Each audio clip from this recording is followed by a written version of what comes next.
Happy Wine, para você harmonizar com quem e quando quiser. Oferecimento: Restaurante Magnólia, Vinhos Ave Maria.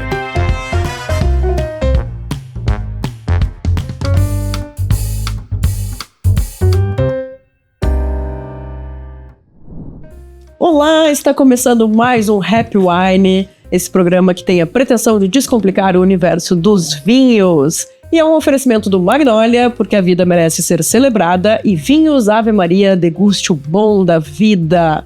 Então nós vamos começar o nosso bate-papo aqui, que você pode escutar no Spotify, na Rádio Clube ou no YouTube. E no Spotify e no YouTube também assistir, né, se preferir e puder, porque nós estaremos também em imagens. E junto comigo, Karen de Nepier, bem-vinda. Olá, bem-vindo todos, mais um prazer, mais uma semana, mais um programa, mais um vinho novo. Eu gostei do mais um prazer. É, sempre um prazer. Jéssica Piffet. Olá todas, olá colegas, vamos lá, né, olá ouvinte. Espectadores, Isso. ouvintes, fãs, seguidores. Espectadores já é uma coisa meio retrô, né? Ah, é? Mas eu acho que a gente Quem assiste é espectador, né? Olá, querido espectador. Agora, essa questão de falando mais um vinho, a gente se parar pra pensar quantos rótulos, a gente nunca repetiu quase. Mentira, a gente já repetiu poucas vezes, né?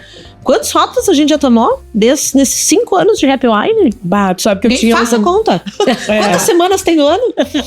Eu tinha no início uma esperança de guardar todas as rolhas, mas... Não rolou. A gente Ali, podia ter a feito... gente começou em março, ali por maio já não tinha dado certo. sem esse negócio de ficar acumula pó, rolha, não. Exato. A gente podia fazer uma parede aqui só com as rolhas, né? Que a gente... Tem várias ideias legais. Gente, né? mas agora foi. Olha que demais. Mas esse desse país é a primeira vez. É a primeira Nunca vez. tomamos, né? É a primeira vez. E eu nunca tomei na vida. Eu também não. Alguém vai... Quem quer revelar o país? O que a gente tá tomando hoje? Eu posso falar? Que é um vinho do Peru. Gente, Peru. Ó a quinta série. Olha da Gente, série. não deu pra segurar, né? Mas que é um país, né, incrível. Eu nunca estive lá, mas está na minha listinha e que tem desabrochado gastronomicamente falando, né? E apesar de nós nunca termos bebido um vinho desse país aqui no programa, ele é um dos países produtores mais antigos da América do Sul. E essa região específica, gente, o vinho que a gente está tomando, né? Vamos revelar aqui para vocês, é da vinícola Intipalca. Tô mostrando para quem vai nos ver depois. E ele é, na verdade, um corte de Cabernet Sauvignon e Petit Verdot, lá do Vale de Ica, do Peru, que é o sul do Peru, certo? E quem trouxe essas primeiras vinhas foram os espanhóis. Então, já há bastante tempo. Essa também é uma vinícola relativamente antiga lá. E então, novo pra nós, mas não tão novo assim no mercado, né? E aí, o que vocês acharam?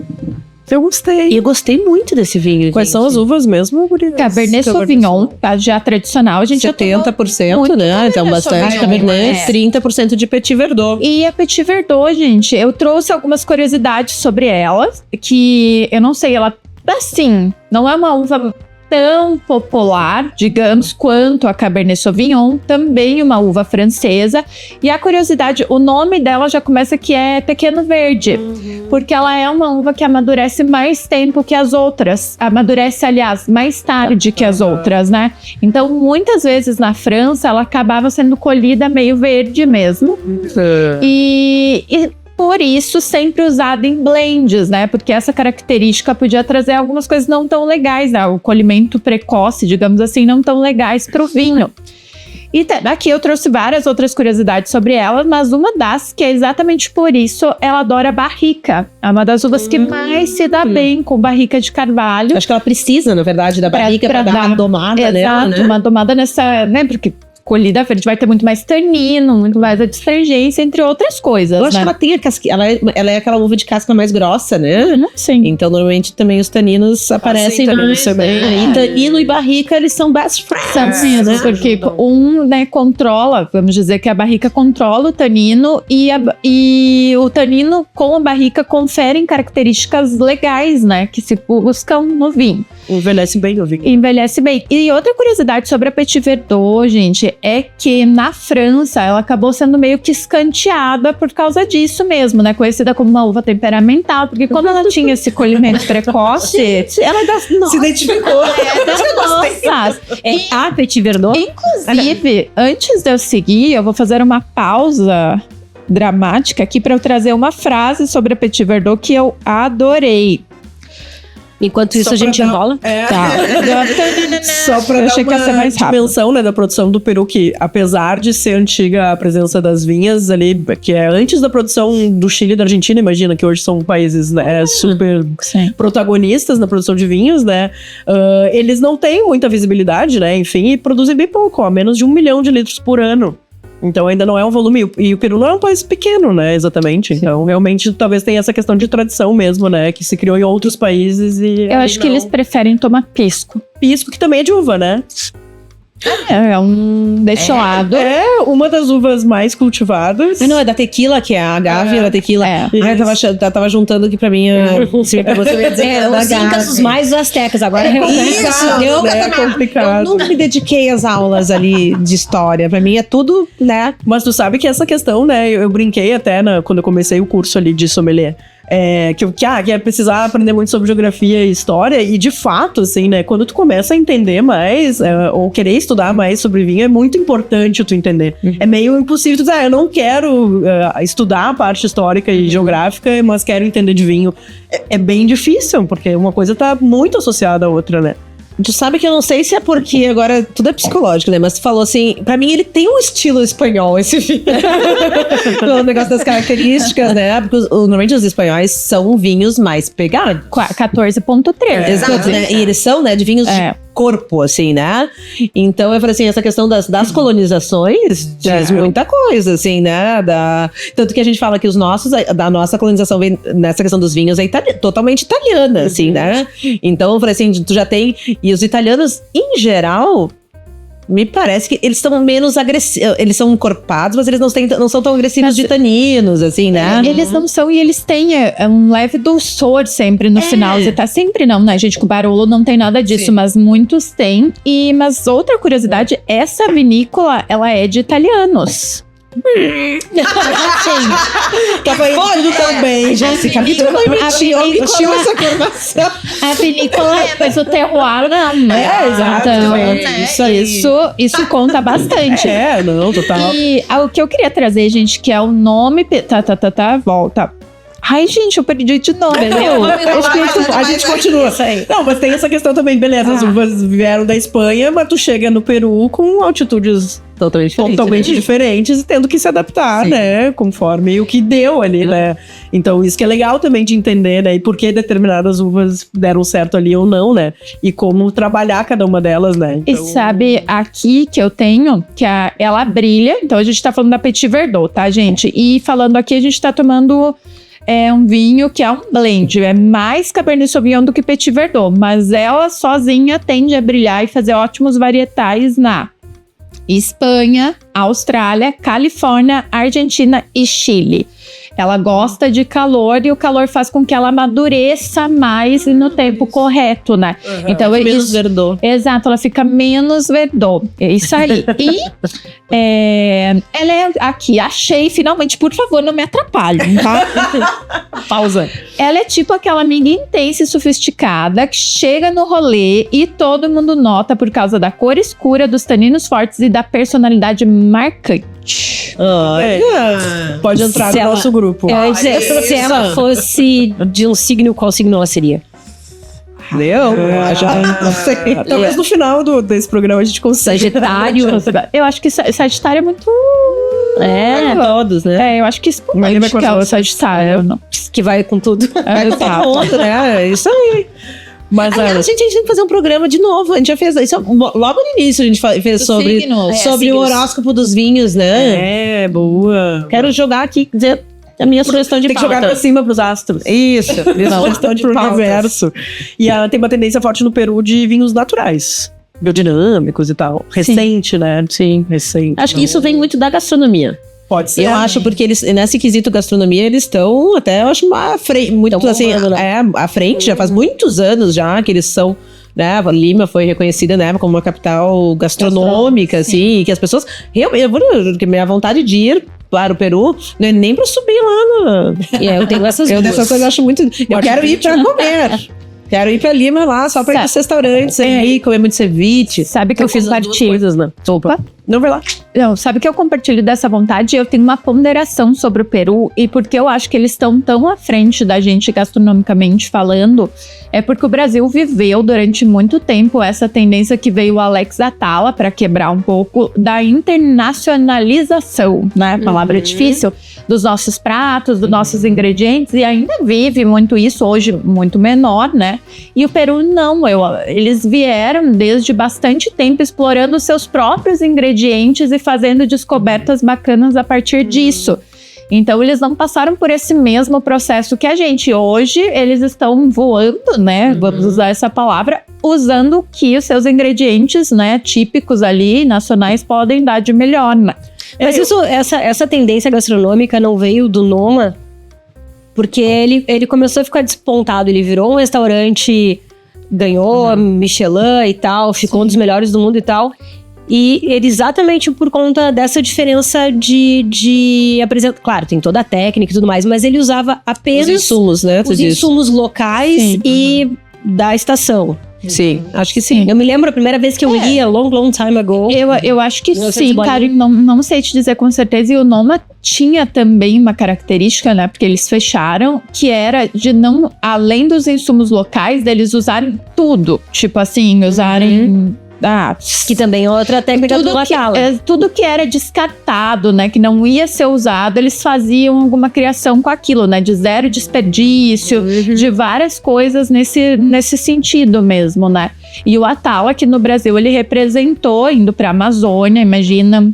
é formiga, que é o mais tradicional, mas ele usa... Tucupi, né, dos peixes de rio, né, ali... Mas eu quando eu estive lá, eu fiz as duas coisas que eu brinquei, né? Eu fiz subir lá, né? Uma tipo subir, descer, enfim. E depois passei um tempo em Lima. E realmente, assim, o que me chamou atenção também eram as opções. Eu fui, acho que, nos melhores restaurantes de massa foi em Lima. Que tu imagina, né? Porque justamente a gente tava meio cansado de comer só coisas, né? Peixes e tal. Tem muita influência chinesa também, oriental, né? No Peru. E, vamos procurar um restaurante de massa e tal. E a gente chegou e foi uma grata surpresa, assim. E eu me lembro de ter muitas referências de outros países também. Então, acho que conseguiu lidar bem também com as duas coisas, né? Nem só uma coisa, né? Sim. Nem só o regional. E tu já tinha percebido o consumo de vinho lá? Porque eu sei que também essa questão forte dos drinks, assim, né? Sim. Eu lembro, inclusive, de vocês uma vez ter postado dos melhores bares, né? gente do foi mundo, num tem bar vários que lá. tava entre os 30 melhores bares do mundo, assim. Era bem aquela pegada também de bar com muito marketing, firula. Os drinks custavam uma fortuna, mas assim, vinha com, né, dentro de uma caixa que abria, que saiu uma luz e uma fumaça e não sei o que, entendeu? Uma experiência. Toda uma experiência. Era incrível, realmente, era muito legal. Nem todos eram incríveis de sabor, né, enfim. Mas valeu muito a experiência. E o Bruno, a gente tá preocupado porque tinha uma questão de entrar no bar com um dress code. A gente não sabia se ia poder, porque ficava aquele cara na frente ali, vocês podem entrar, aí tu entra e tá vazio o bar, né, mas só pra ter uma Essa eu não fazia E só pra encerrar isso, assim, esse assunto, e tinha uma sala de gelo.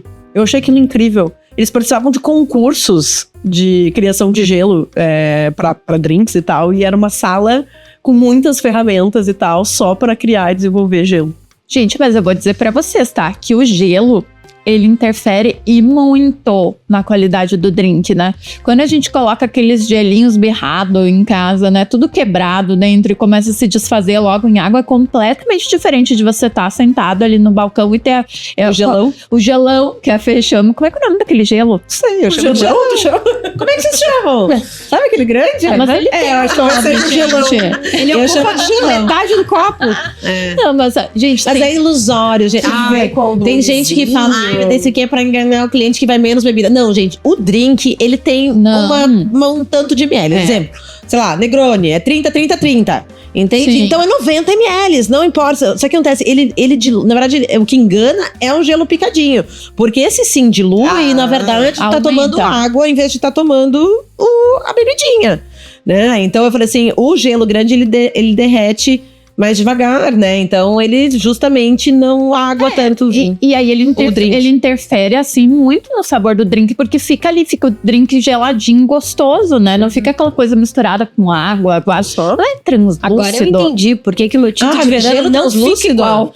Eu sei que esses... Juliana. o gelão não é só tu botar numa forminha grande. Eu achava super que era do início. Põe uma forminha, por que é tão caro isso?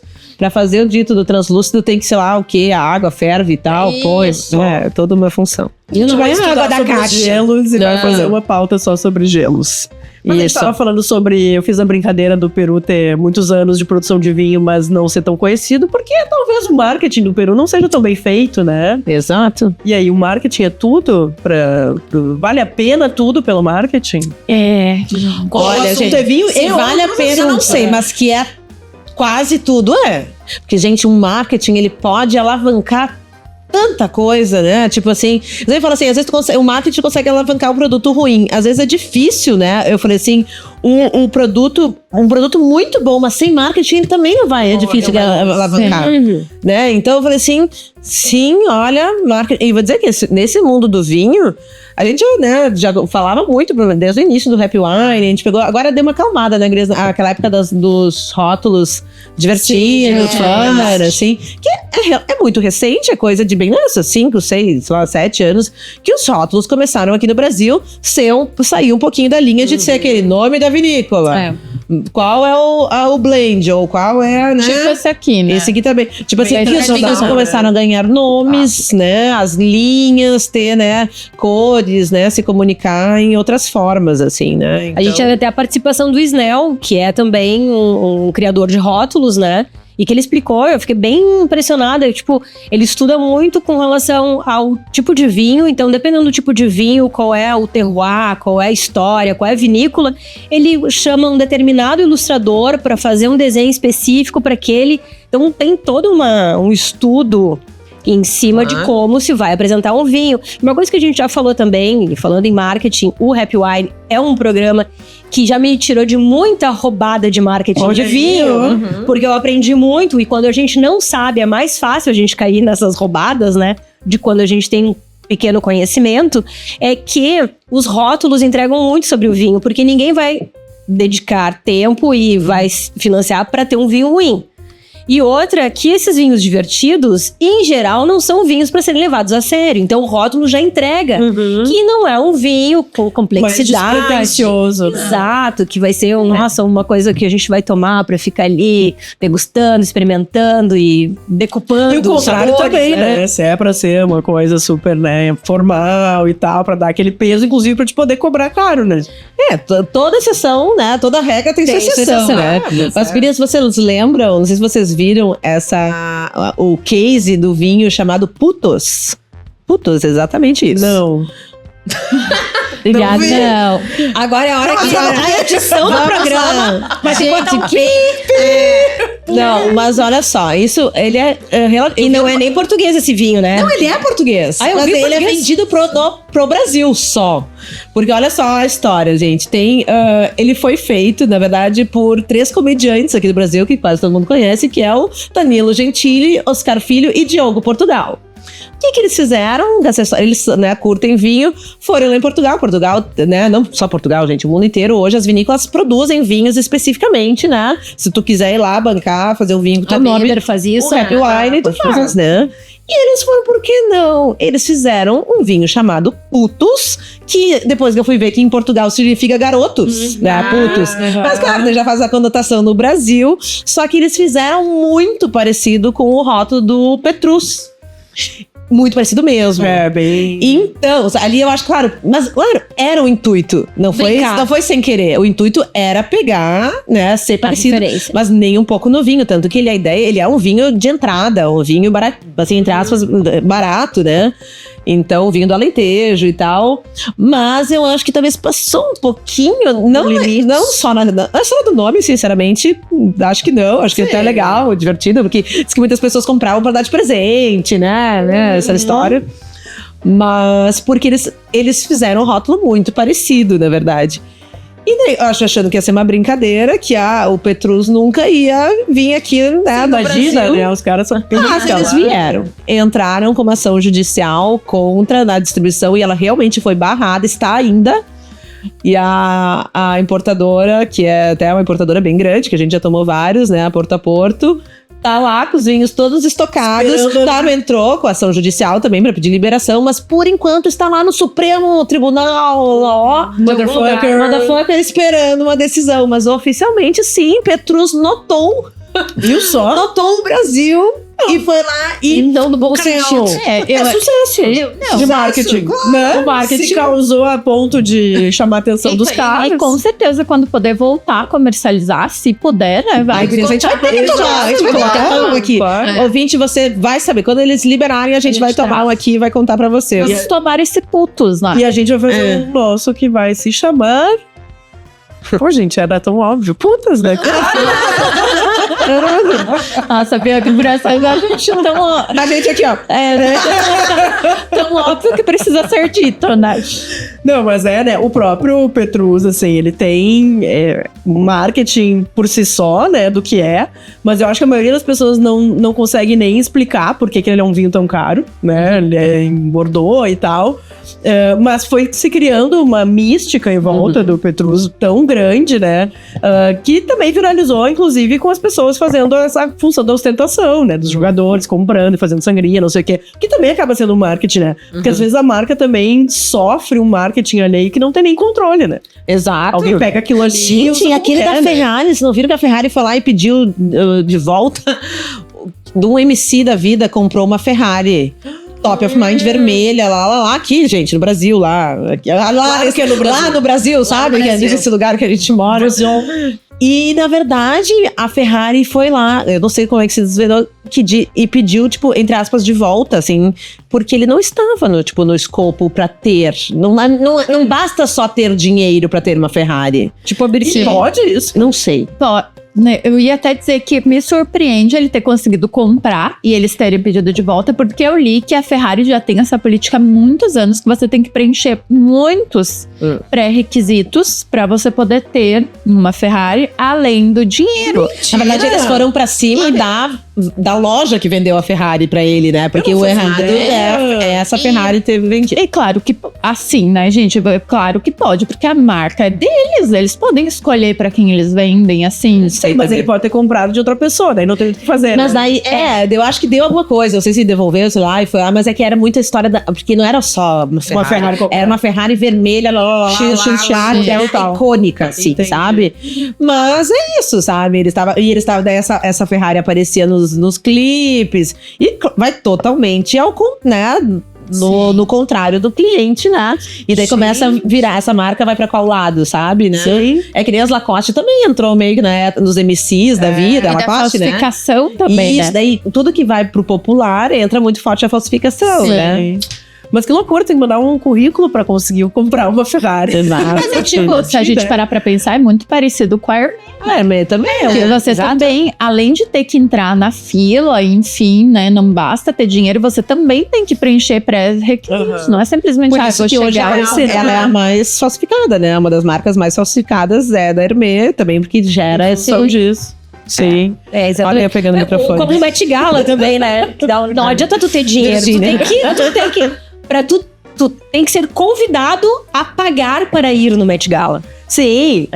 Mais ou menos isso. Entendi. Mas é assim. o sistema de como se colocar como evidência, como um clube para poucos. Isso a gente em moda estuda muito sobre, né? As marcas de luxo, mais ou menos isso. E também essa questão da popularização dos produtos, que quando vira popular, todo mundo tem, já perde-se o sentido.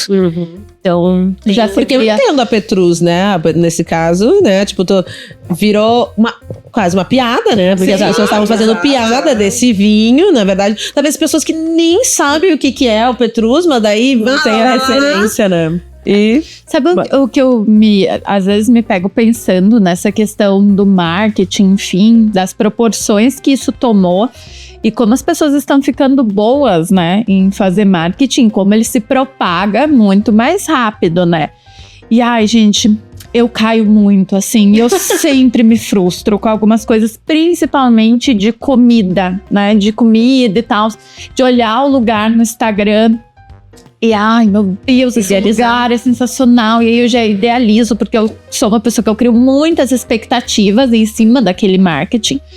E aí eu chego e eu penso, putz, não era tudo isso, assim. E eu saio falando isso para as pessoas, aí também fica o questionamento. Mas a culpa é do marketing ou é do lugar que não... O marketing não vai ser muito bom, né? Mas tem uma questão de fazer um marketing responsável. Eu acho que é por aí, assim. De andar alinhado, né, com o seu produto ali. Especialmente nisso que eu tô falando, de gastronomia, por exemplo, né? De tu entrar no Instagram da vida e aquilo te entregar uma coisa que não entrega depois, né? Te mostrar uma coisa que depois não entrega, né? Coisas muito fechadas e tal, e tu não tem muito, né? Faz aquele julgamento ali a partir daquilo e depois é uma baita decepção, né? Gurias, peço pra vocês já caíram no conto do Vigário lá do vinho low carb? Ou do vinho sem glúten? Eu não, porque tenho alergia a glúten. Mas o low carb a gente até falou, eu acho, né? Tu sabe que isso foi até citado numa aula minha, assim, tipo, gente, só um pouquinho, né? Era bem isso. Mas um vinho low carb, quais são o high carb? Um vinho cheio de carboidratos. Exato. O problema é o pão que vem comigo. Mas deixa eu contar você. É a primeira vez que eu ouvi a história do vinho vegano, eu comecei a rir e eu achei que era a mesma história da pegadinha, né? Ai, gente, que ridículo, é óbvio, todo vinho é vegano, né? E veio... Que nesse caso, viu, gente, esse é o único que não é, tá? Esse é real, esse é verdade. Mas claro, mas ele é realmente estranho. Eu não acho que a vinícolas que fazem muito destaque em cima disso, eu acho que ela tá querendo te pegar de outro lado. Porque a questão não é que não é usado, não, como é que eu vou dizer? Não tá na matéria-prima essencial, nada linkado a produto animal. Ele é usado para fazer um dos processos. Alguns vinhos usam de clara de ovo, de membrana animal, colágeno animal para fazer a clarificação do vinho, né? Mas ele não é um produto de origem, mesmo que ele use isso, ele não é de origem animal, né? Mas dentro da dieta e da filosofia vegana, é isso, né? E claro, talvez nem todo mundo vai conseguir ter acesso a um vinho vegano, né? Quem é vegano, mas vai procurar, né? Mas a maioria gente. A maioria é vegano. Exato. A maioria dos rótulos. Escritinho atrás, um produto vegano, ok. Mas teve uma época que começou a sair com destaque, né? Produto vegano. Entendi. É como se ele fosse... É que nem a história que a gente tava falando antes aqui, vinho para risoto. Isso, ele é um marketing. Claro, por um lado, às vezes ele pode facilitar a tua vida, não pensa muito, tu vai lá e compra, né? Porque é isso que eu acho que a gente faz muito no mercado. Mas não é o vinho para risoto. É o vinho que você bebe. Ele não é um vinho, ele não tem um processo diferente, ele não é... Talvez ele facilite ali pra te dizer, tá, ok, esse não é um vinhaço, né? Mas, sinceramente, o produto em si, a base dele é a mesma, é feito de uva, vinificado. Sim. Eu acho que também é a coisa do discurso que a gente falou e do marketing responsável. Tu pode botar ideal para risoto. Vinho para tomar e para cozinhar, né? Exato. E agora dizer um vinho para risoto, a informação faz muita diferença ali, o pequeno detalhe, né, da palavra que tu usa, né? Então, realmente, assim, né, é meio que contar, porque daqui a pouco tu pensa, é para risoto, não vou beber. Exato. Não posso beber para risoto. Esse ponto, assim, né? Vai fazer alguma coisa, ou mais caro, vai deixar o risoto melhor, né? Sei lá, exato. Mas eu quero saber de onde veio a ideia de fazer um vinho para risoto, né? Aí que tá, eu acho que é isso, né? Um vinho um pouco mais simples, talvez. Mas é marketing, porque as pessoas, quem é super gastronômico, assim, eu acho que também, e ele entra em outro lugar na gôndola. Porque, gente, o mundo esse negócio do varejo de mercado é uma coisa muito louca, assim, né? Da gôndola, onde é que fica, onde é que teu olhar vai, né? Porque, claro, ele sai lá do setor dos vinhos e ele entra no setor dos arrozes, né? De arroz, Exato, vinho para risoto. Mas a pessoa tá achando que vai vir alguma coisa super diferente. Vem numa caixinha. E daí às vezes gasta mais, entende? Tem gente que vem numa caixa, né? Mas segue, né? Eu tava brincando, né? Eu acho que o maior marketing do mundo do vinho é a gente ter, e existem outros setores também, que é a coisa de uma taça por dia faz bem pra saúde. Essa foi uma boa, né? Essa quem inventou. E é sempre dito por médicos, por cientistas. Então, eu fui atrás disso, porque eu fiquei pensando, né? Claro que tem uma coisa por trás, óbvio, muito claramente tem um lobby da indústria, né? Tirar a palavra da minha boca. Exato. Assim como já tem vários cases que, enfim, teses que falam sobre a questão do suco de laranja no café da manhã. Que também foi o lobby dos produtores. Dos produtores de laranja. A mesma coisa. Eu sei que teve um lance da carne de porco. Do bacon. Que foi ao contrário, né? Que os caras foram, tipo, eles não fizeram o lobby, daí morreu a carne de porco, porque todo mundo dizia que a carne de porco é contaminada, e na verdade não é bem assim, né? Sim. Não, tem o lobby do bacon. Pra derrubar. Por isso que nos Estados Unidos se tem essa cultura do café da manhã, né? Que eles realmente criaram todo um esquema de divulgação, contrataram médicos, nutricionistas e pediatras falando da importância do café da manhã para o desenvolvimento psíquico, cognitivo e tudo mais e tal, porque eles queriam vender bacon para o pessoal fazer café da manhã. A gente cai em todas. E a gente fica, né? Bacon café da manhã, aquela imagem já, né? Do bacon compridinho ali. Mas enfim, eu até não sabia disso, mas ficou muito conhecido, se chama o paradoxo francês, porque foram estudar a França e os americanos, enfim, a diferença de longevidade e de saúde, e viram que os franceses, teoricamente, eram mais saudáveis. Uhum. E uma das diferenças seria porque eles consomem mais vinho. E aí, em 1991, a CBS, né, a emissora, fez um programa que eles faziam tradicionalmente que se chamava 60 Minutos, e foi só sobre isso, falando sobre os benefícios do vinho e tal. E a partir daí, o negócio começou a ser divulgado que faz bem para a saúde. Só que essa pesquisa e essa conclusão foi tirada baseada em pequenas informações. Tipo isso, mais em observação do que de fato em pesquisa científica. Né? Mas claro, com muito, a partir disso daí foi desenvolvendo. Mas eu acredito.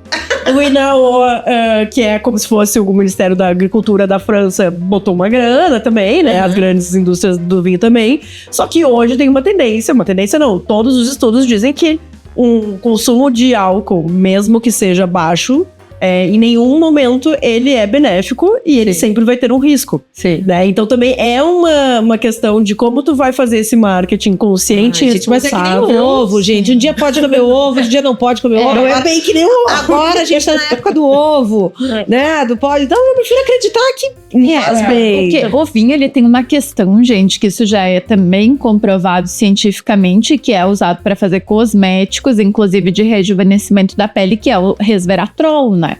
Mas aí a gente tá falando do vinho tinto, especificamente, né? Então... os polifenóis. É um antioxidante. Né? Agora eu me lembrei outra pegada de marketing. Teve uma vez um vinho, acho que foi lá de Farroupilha, gente, minha cidade lá, que não sei por que cargas d'água fizeram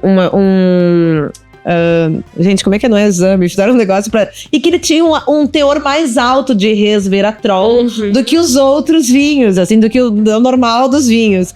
E daí tava se vendendo como dizendo alto índice de resveratrol, né? Como se fosse uau! Nossa, super saudável. Marketing em cima disso, sabe? Bem nessa, pega a galera ali pela saúde. O marketing, ele é uma coisa maluca, né, gente? Porque, de fato, tem que... Eu não sei se eu vou conseguir verbalizar isso, que é a questão da identificação, né? Porque eu tenho uma questão, quando eu vejo produto mais vendido em outro país, eu já não compro, porque eu preciso se é o mais vendido, né? É da galera. É o da galera, isso aqui, eu sou né? diferenciada. Então, eu não quero comprar, tipo, manteiga mais vendida, não sei o que, isso aqui não deve ser tão bom. Doriana, né? Aqui no Brasil, eu não sei, mas vai lá pra fora, não sei. Creme culinário, né? Mas essa coisa do mais vendido e tal, uma das coisas que eu acho que é um marketing muito usado no mundo dos vinhos e que eu não me sinto nem um pouco segura em me basear é a questão da pontuação de concursos, né? Ai, eu detesto. Cara, tu chega às vezes num vinho que tu não tem nenhuma referência e tem uns 3 selos ali, o melhor, não sei o quê, o prêmio, tal. Prêmio não sei, mas quando tem um número, eu caio. Tipo assim, vê lá, 96. Tu nem cai, sei de quem que deu 96, mas eu olho.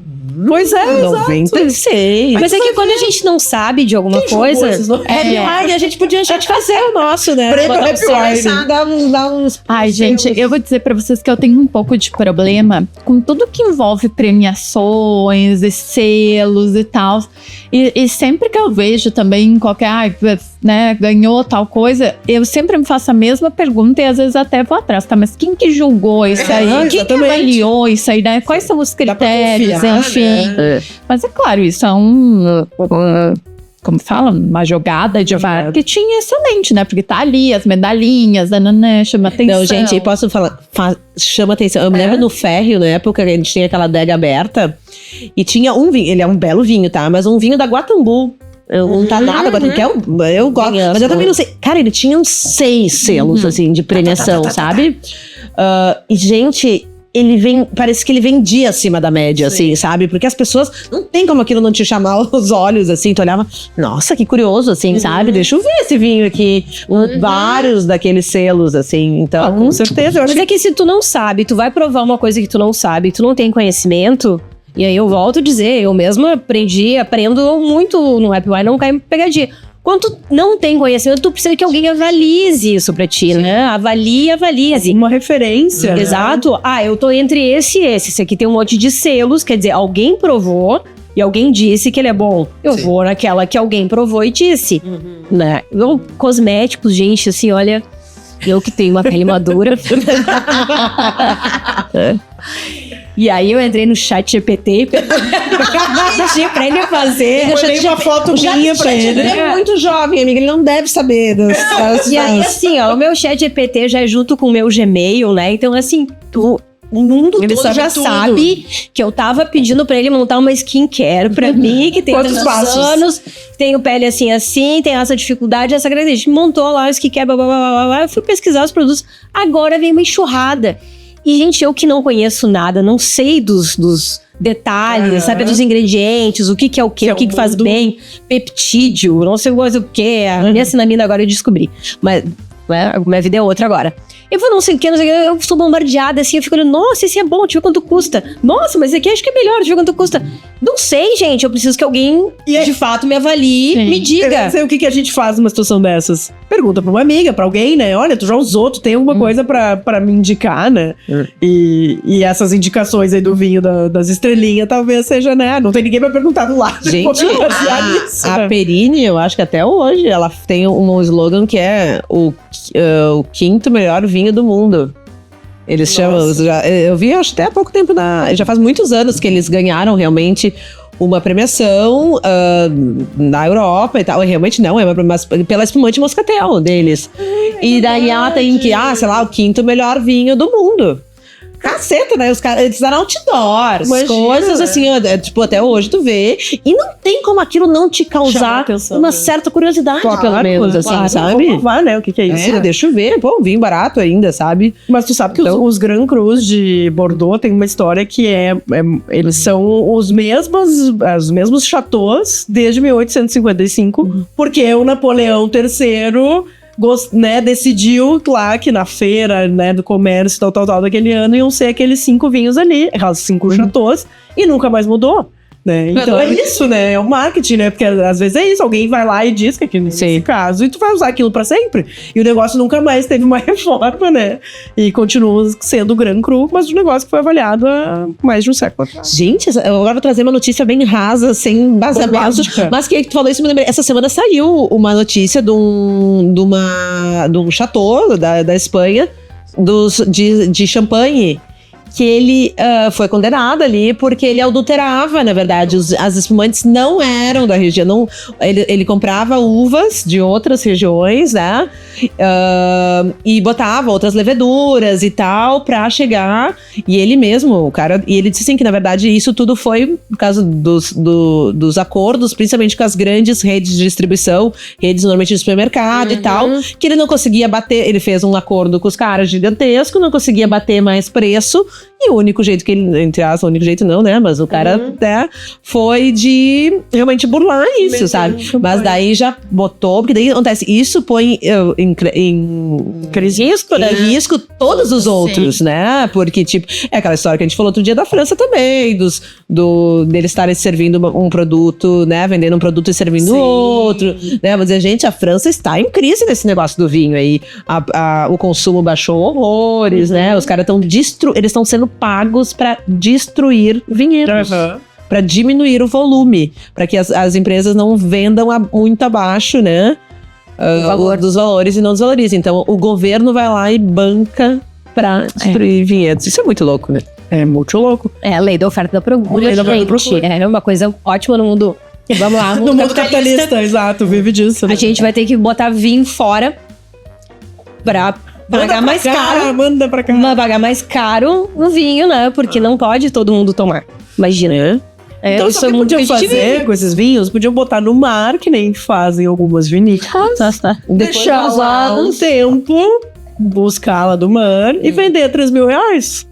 Que Bianca, eu te contratava. Bianca, pra isso, marketing né? francês. Eu acho que a gente tinha que indicar. Mas é isso, né? Isso que eu brinquei agora. É uma coisa que, né, aconteceu. Enfim, a Miolo fez, né?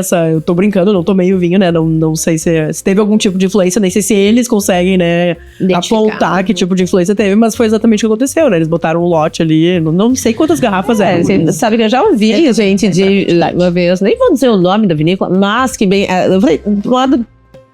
Tudo marketing, né? Mas ela disse assim, né? que elas tiveram era de Viognier até. Eu me lembro que ficou gravado pra mim a informação que eles fizeram uma safra de Viognier, era pra fazer um vinho branco, né? Mas chegou ali, cara, não rolou. E daí, não, guarda esse vinho. E ele virou uma espumante limitada de Viognier. Pouquíssimas garrafas. Os caras, assim, ó, que oficialmente ganharam mais do que eles iam ganhar naquele, na verdade. Porque eles vendeu como... Não é, né? Você que nos escuta, o ouvinte sabe que Viognier não é comum, né? Não é fácil tu achar um espumante. Eu fiquei curiosa. Eu queria tomar essa espumante de Viognier, né? E os caras... Mas foi tão limitado que acabou. que fez do limão a limonada. Espumante de Viognier é mais comum na Argentina, né? Eles costumam usar Viognier muito mais que a gente pra fazer espumantes. Então, pois é, então deu errado. Tasca lá uma segunda fermentação. Isso é inteligência, né? Você não tá também prometendo nada do que você não vai entregar. Sim, eu acho que eles entraram na linha do Atala, do cara do Nômade, de aproveitar tudo, não descartar nada. Prefiro eles do que o pessoal que tá botando o vinho fora pra vender mais caro. Do que repensar, né? Sim, ou dizer que o produto é uma coisa e é outra, né? Porque esse da champanhe é enganar. Sabe quem faz isso também, gente? A Louis Vuitton queima bolsas que não foram vendidas pra não fazer liquidação. Meu Deus. Porque assim, pra não baixar, né, o nível de clientes, eles têm... Me corrigindo, não sei se eles seguem ainda com essa prática, mas isso foi, durante muitos anos, comum na Louis Vuitton, de queimar tudo, mala, bolsa, etc., pra não, né, fazer liquidação. Esse mercado de luxo que tá, assim, super acessível, assim, pra gente, né, conversar sobre. Gente que muito... Cada uma com a sua experiência. Essa coisa muito, né, possível e tal, é um mercado pra poucos, e é isso aí mesmo. É assim que a coisa funciona, a escassez. É querer ter, é ter desejar para pertencer a... Isso, na verdade, o marketing se baseia nisso também, porque isso é a história da humanidade, né? A gente começou a se vestir para definir classes sociais, e aí tu queria pertencer a... Porque tu queria possuir tal item para pertencer à classe XPTO. E assim a gente tá até hoje, parece que, né, não evoluímos, e aí a gente vai ter que botar agora fora. Só desevolui. Eu ainda não consigo acreditar que tá botando fora. Mas gurias, então, né, tipo agora coisa. É triste. Faz uma feira, distribui de degustação, eu não sei, eu tenho várias ideias, me chamem. chama. Eu vou falar com marketing. Mas eu brinco, né, eu trabalho com comunicação com marketing também, não diretamente, mas diretamente, né? E tem o fato e tem a versão do fato, então a gente escolhe a versão do fato que a gente vai contar sem mentir exatamente, porque também há um compromisso com isso. Mas a Jéssica falou ali do restaurante, eu acho, né? Que tu ficou decepcionada e tal, te venderam uma coisa e era outra. Vocês lembram de outras situações que não seja de vinho? Ou sim ou não de vinho, né? Eu tenho que a gente pode trazer. Eu até sou ansiosa pra falar dela, porque essa me marcou muito, gente, assim. Eu tinha uma coisa com a Red Light District lá em Amsterdã. E eu cheguei em Amsterdã, assim, era lá o primeiro lugar que eu queria ir, porque eu queria ver as meninas, né? Por trás lá das vitrines. Inclusive, eu queria entrar em uma, a Juliana não deixou, porque eu queria pagar pra ver toda a experiência, né? E, gente, quando eu achei que era tipo uma vitrine, assim, não sei, muito grande, com todo mundo muito bonito, né? Uma coisa. E quando eu fui, era uma coisa muito depressiva. Eram becos escuros, era gente feia, assim, gente grávida na vitrine. elas batendo a porta, xingando as pessoas. Foi uma coisa que me deixou muito deprimida, assim, foi muito triste, né, e aquilo me fez muito mal, e eu tinha, sim, uma expectativa, uma ilusão, né, Mas eu me pergunto, a culpa é de quem? Porque foram elas? Não, é que não é. Claro, não, mas tô dizendo assim que essa questão das expectativas e do marketing, nem sempre ele é feito pelo próprio, vamos dizer, não foram elas que criaram a associação do Red Light, disse, vamos investir e vamos divulgar isso. É um externo que criou isso. Elas sempre foram isso. Eu acho que sempre foi, né? Ele sempre foi um lugar underground, na verdade. E alguém externo que foi, né? Lá começou esse burburinho e se criou isso. Então, não foi eles. Eu acho que nesse caso, realmente, Fê, né? Coisas se criam. Às vezes vão além do poder ali, de tu ter esse controle, e as coisas vão se gerando, e a partir disso tu vai pensando, essa bem nessa, que seja essas grandes marcas, que seja Petrus, que seja Velclicora, né? Será que foram eles mesmo que, né, fizeram esse movimento? Ou essa questão dessa galera começar a cair na moda do abrir as espumantes e tal, lá no baile funk e tal, e babá. E os caras fizeram o marketing do negócio, sabe? Eu acho que tem esse ponto, mas também tem o que as marcas fazem, né? Enfim, e usam como estratégia. E que sim, às vezes é inacreditável e que passou por muitas cabeças, né? Sim. Por muitas aprovações. Mas não é possível que alguém aprovou isso, né? Não. Realmente, várias vezes eu olho algumas propagandas que eu já trabalhei em atendimento de agência de publicidade. Eu olho propaganda, seja em revista, seja em TV, e eu fico pensando, quem aprovou esse briefing? Pelo amor de Deus, o chat GPT. Não, de empresas grandes, que vergonha alheia, que coisa horrorosa, quem aprovou um briefing desses. É que eu acho que a questão do marketing também tem muito a ver com conversar com quem tu conseguir atingir o público que tu quer conversar, né? Então, eu acho que sem passar vergonha. Sem passar vergonha, né? Nesse ponto. A gente tava falando, combinando a pauta aqui sobre o Suspeito, né? Que é um rótulo de vinhos. Pra dar um exemplo. Que é pra ser um vinho descomplicado. Não sei se vocês já entraram na rede social deles. Ele é super descomplicadinho. Eles falam, eles brincam e tal. É a proposta. E vai chegar onde? Vai chegar nessas pessoas. Não vai chegar no cara que consome um Petrus. Não vai chegar no cara que quer um vinho da Borgonha, ou Romane Conti, sei lá eu.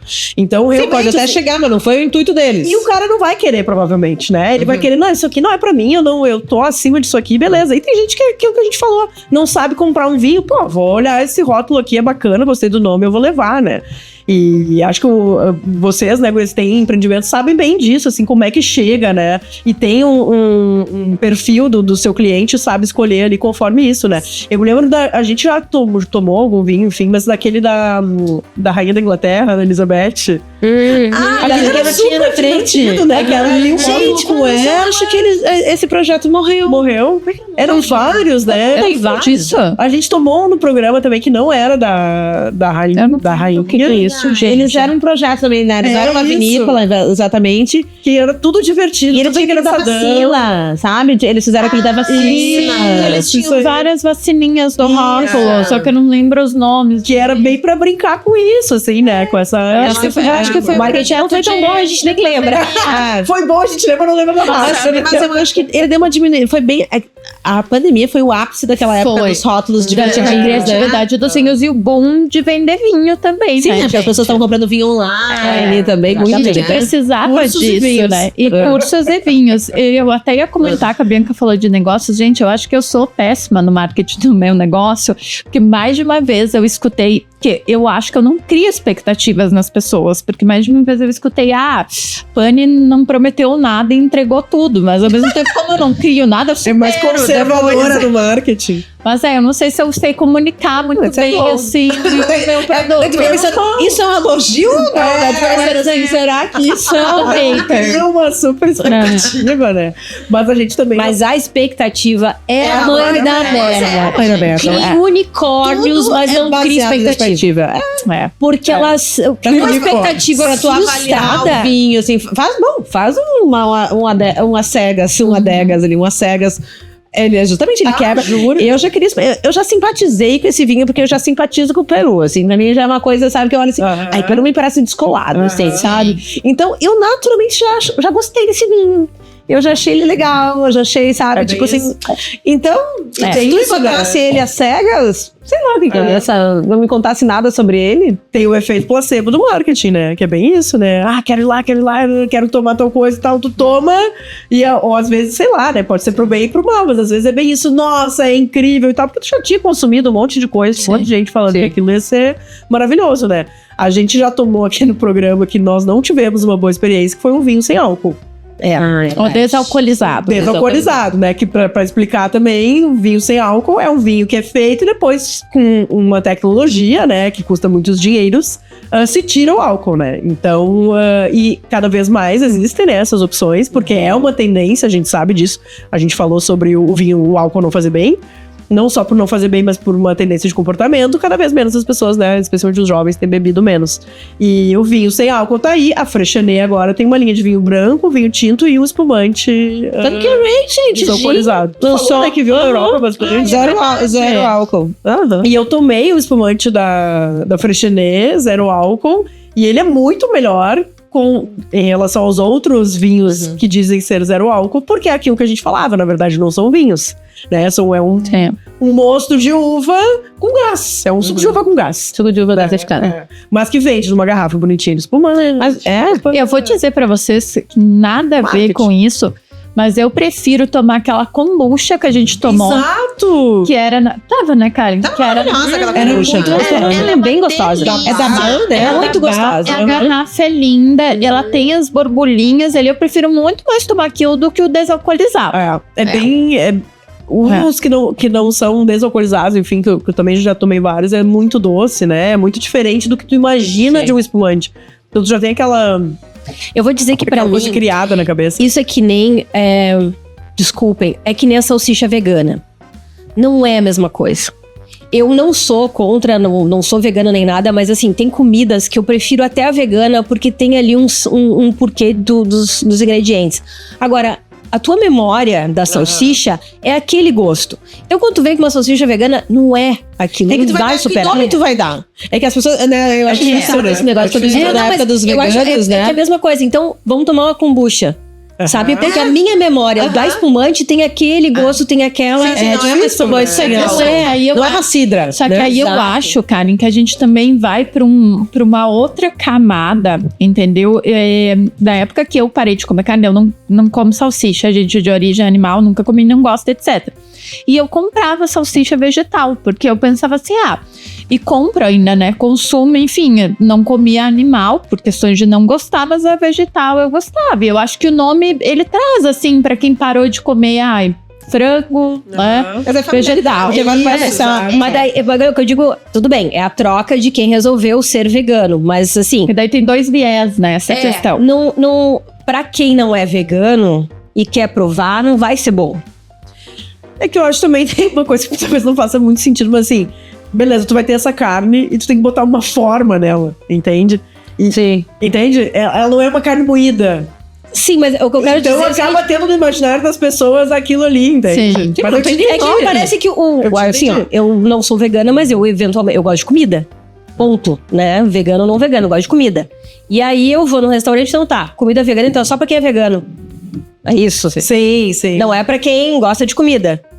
Porque, mais uma vez, tem restaurantes que elaboram pratos vegetarianos e veganos tão bom quanto os outros.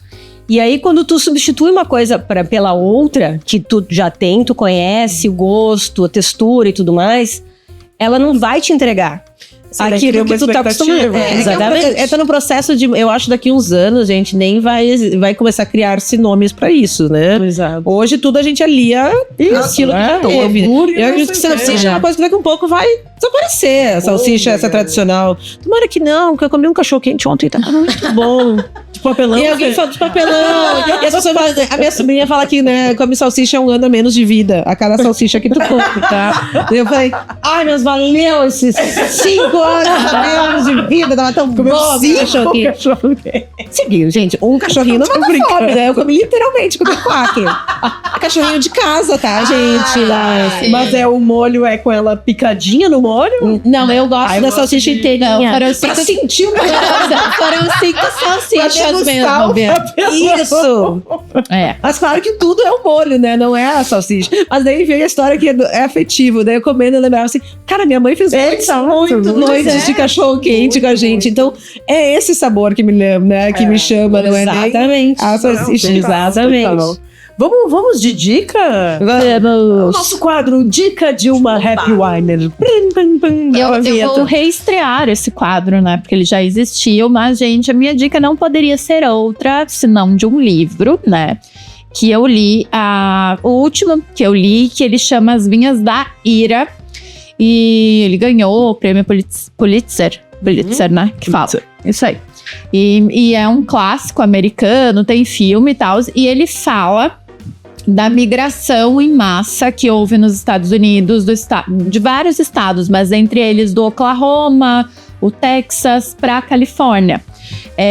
E essa migração ela aconteceu ali nos anos 30, né, 1930, na verdade, logo depois a queda da Bolsa de Valores. E esse pessoal, ai gente, esse livro, assim, eu queria poder passar em palavras para vocês quão bom ele é, mas eu não vou conseguir. Porque tu vai criar expectativas na gente.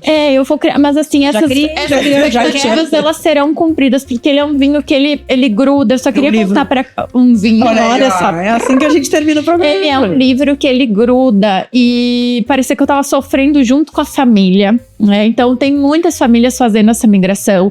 A Karen falou da questão de acabarem com os vinhos para não dar, né, para não baixar o preço.